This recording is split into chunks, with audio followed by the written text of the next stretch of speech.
The flashing blue lights lit up her rearview mirror. She wasn't speeding. She wasn't swerving. She wasn't breaking any law at all. Still, her stomach sank as she eased the car to the side of the road. The cop's shadow grew larger in her side mirror, his hand resting on his holster, his eyes locked on her like she was prey. "License and registration," he barked, before she could even roll her window all the way down. His voice wasn't curious, it was accusing. When she handed over her documents, he didn't glance at them. Instead, he tilted his head toward her sleek black sedan and said, "Whose car is this? You steal it?" The words hung in the air, heavy and sharp.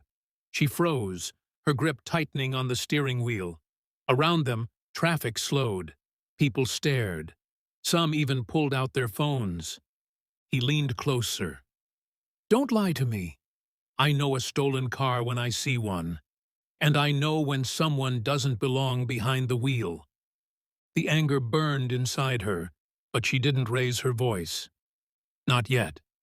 Because what this officer didn't know was that the woman sitting quietly before him wasn't just a driver. She wasn't just a civilian. She was someone trained to uphold the law at the highest level. Someone who had sworn to protect the very rights he was trampling on in this moment.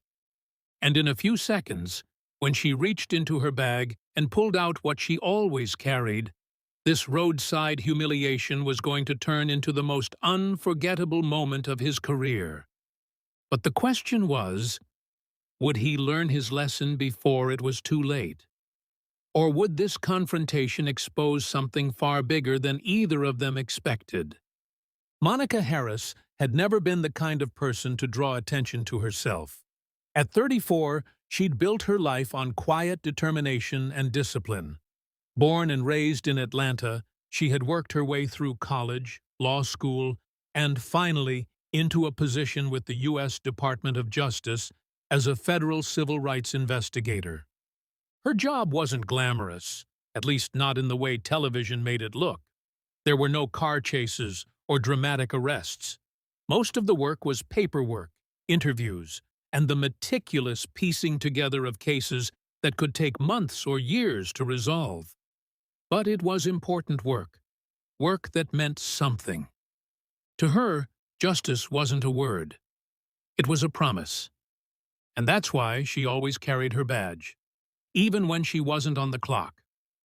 The irony was, Monica had seen situations like this countless times, but always from the other side of the table, reviewing body cam footage, reading police reports, interviewing victims who said they'd been targeted for no reason other than the color of their skin. She'd learned that these moments never started with fists or guns. They started with something smaller, a suspicion, a tone, a look, a seed planted by bias that could grow into something dangerous in seconds.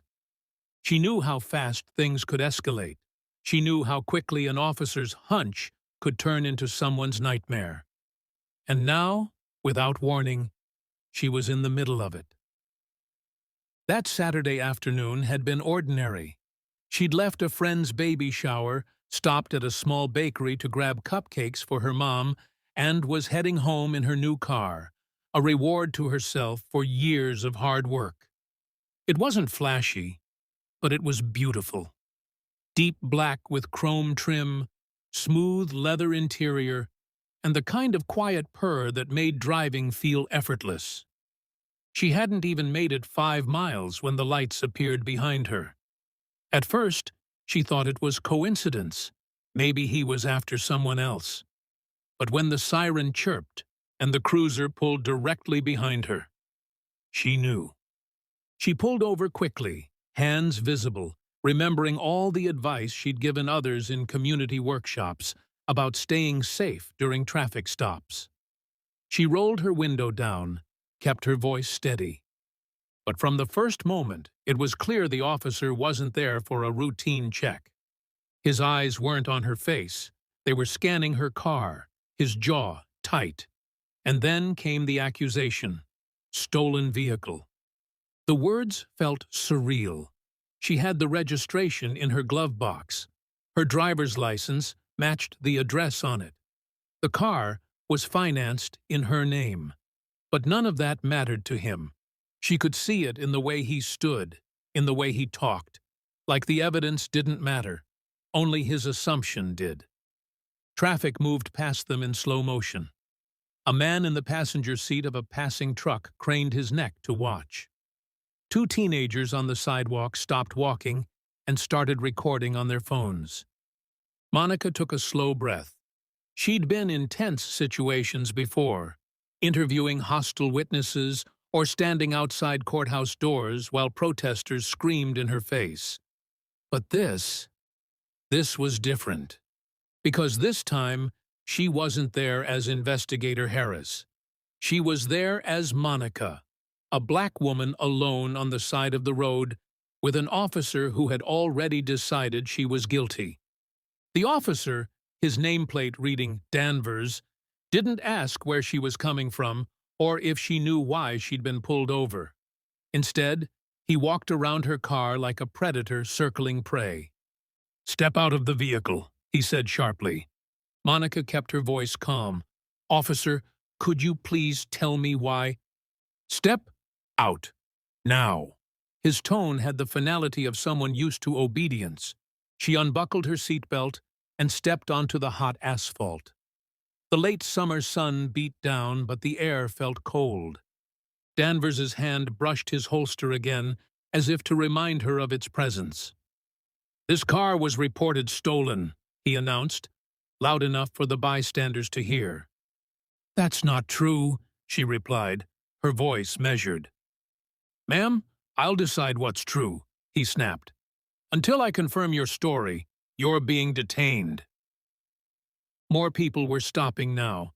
A delivery driver paused mid-route, phone held discreetly at his side but recording nonetheless.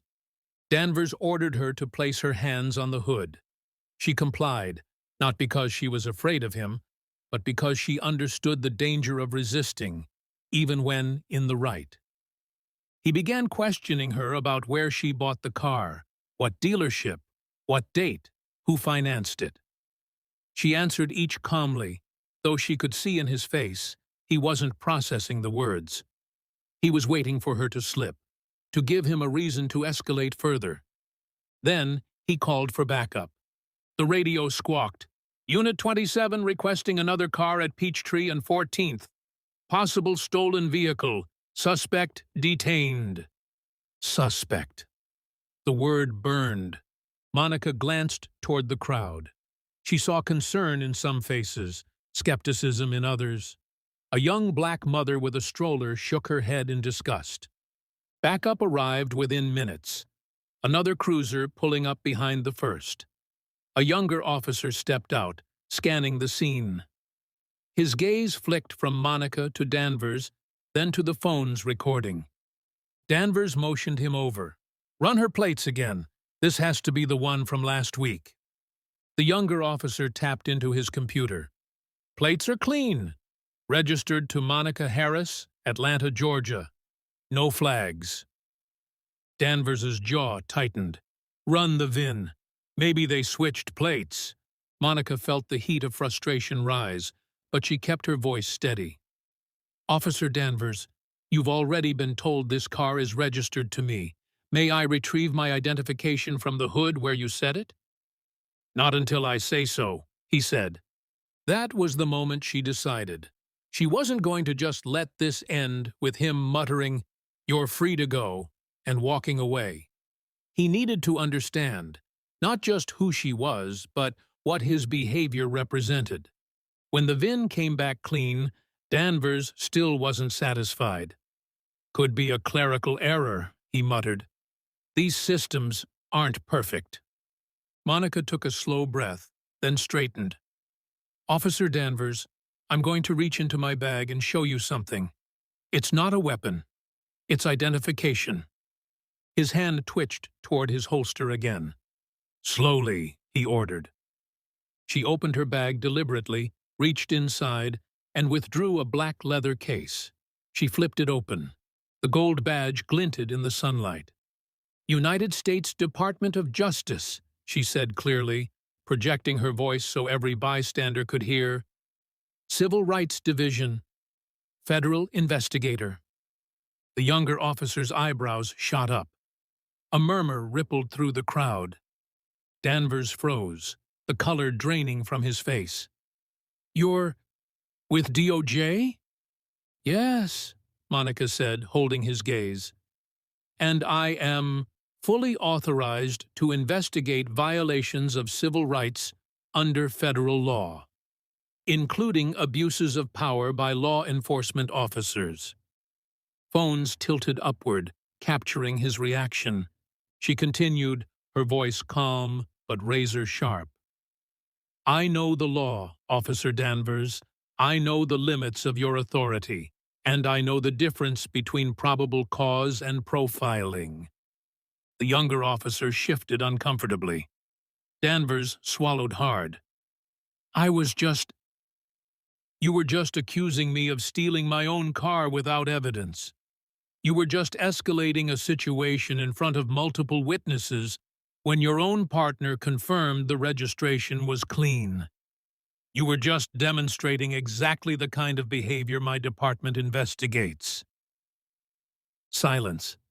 The tension was thick enough to choke on.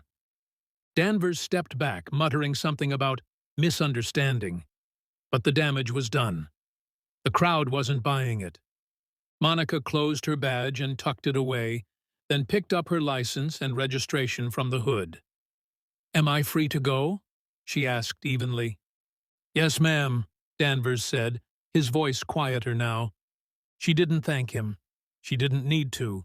She simply got back in her car, started the engine, and pulled away, leaving behind a crowd buzzing with the realization of what they'd just seen. By that evening, clips of the incident were already on social media. One video, posted by the delivery driver, had over 2 million views by midnight. The caption read, "Racist cop accuses black woman of stealing her own car. Then she drops the badge." The comments flooded in.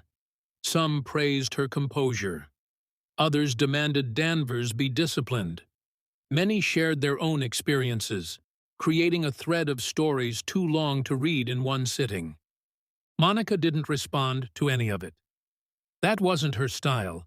She'd already filed her own internal report, including timestamps, witness statements, and the VIN confirmation. The rest would be handled through the proper channels. But privately, she thought about the faces in the crowd, about the little boy holding his mother's hand, watching, wide-eyed, about the young woman with the stroller shaking her head. Those people had seen something important, not just a moment of personal vindication, but proof that it was possible to stand your ground without losing control. A week later, Monica got a letter from her DOJ supervisor thanking her for conducting herself in a manner befitting the department. Danvers, she later learned, had been placed on administrative leave pending review. But for Monica, the real impact wasn't about his punishment. It was about the reminder that even in the smallest moments, on the side of a sun-baked road, in front of strangers and cell phone cameras, the fight for justice was personal. Her father's voice echoed in her mind, something he'd told her when she first got her badge. Every time you show this, remember, it's not just about who you are. It's about who you represent. And that day, on that road, she represented every person who had ever been told they didn't belong in a space they had earned.